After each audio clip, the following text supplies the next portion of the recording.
Hello, thanks for joining me. Today I'm going to read the story called Hurry Up, Franklin, written by Paulette, Bourgeois, and illustrated by Brenda Clark. Hurry up, Franklin. Franklin could slide down a riverbank all by himself. He could count forwards and backwards. He could zip zippers and button buttons. He could even sleep alone in his small, dark shell. But Franklin was slow, even for a turtle.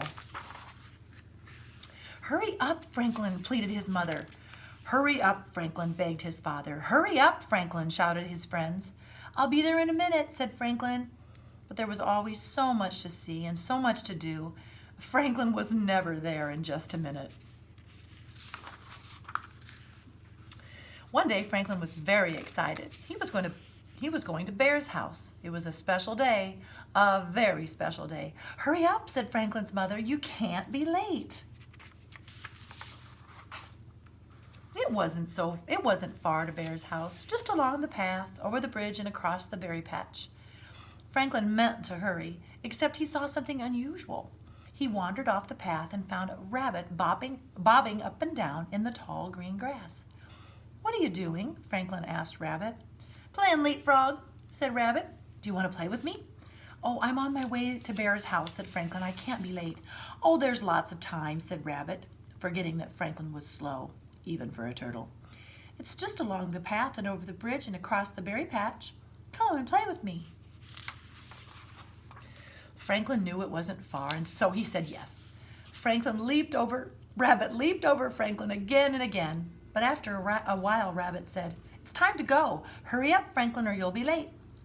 Then Rabbit bounded along the path on his way to Bear's house. I'll be there in a minute, said Franklin, and he meant to be there in just a minute, except he heard an odd sound. Franklin wandered even farther off the path until he found Otter sliding up and down the riverbank. What are you doing? Franklin asked Otter. Slipping and sliding, answered Otter. Do you want to play with me? Oh, I'm on my way to Bear's house, said Franklin. I can't be late. There's lots of time, said Otter, forgetting that Franklin was slow, even for a turtle. It's just along the path, over the bridge, and across the berry patch. Come and play with me. Franklin knew it wasn't far, and so he said yes. Franklin slid down the riverbank and splashed and blew bubbles until Otter said, Oh, time to go. Hurry up, Franklin, or you'll be late.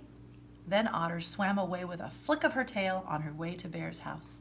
I'll be there in a minute, said Franklin. It was very quiet, and Franklin was alone and far from the path. Rabbit had gone. Otter had gone. Franklin had a frightening thought.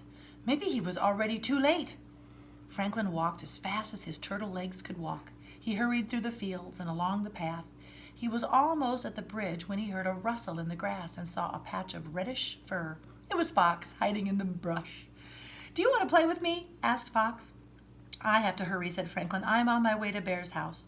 It's not very far, said Fox, just over the bridge and across the berry patch. Come and play hide and seek. Franklin hesitated. Hide and seek was his favorite game. Ready or not? Asked Fox. Franklin shouted, Ready! And he was just about to step off the path when he remembered it was a very special day and he couldn't be late. I can't play, said Franklin. I have to hurry. Franklin rushed along the path and over the bridge. He was in such a hurry that he almost stepped on Snail. Where are you going in such a hurry? Asked Snail, who was even slower than Franklin. I'm on my way to Bear's house, said Franklin. I have to hurry. I can't be late. Being late would ruin everything.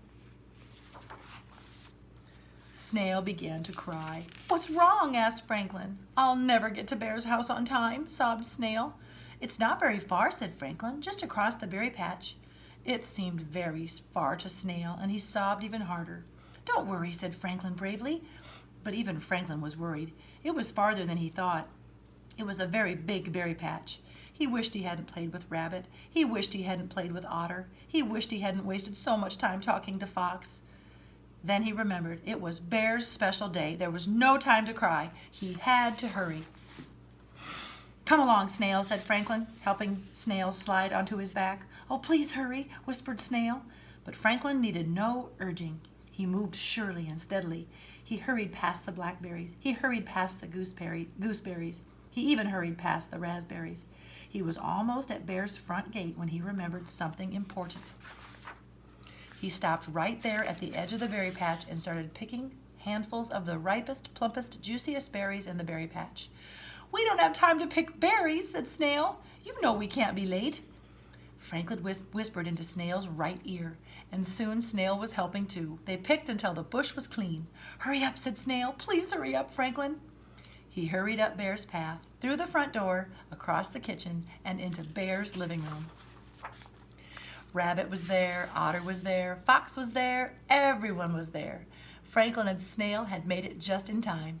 Surprise! Have a happy birthday, Bear! And he did. The end.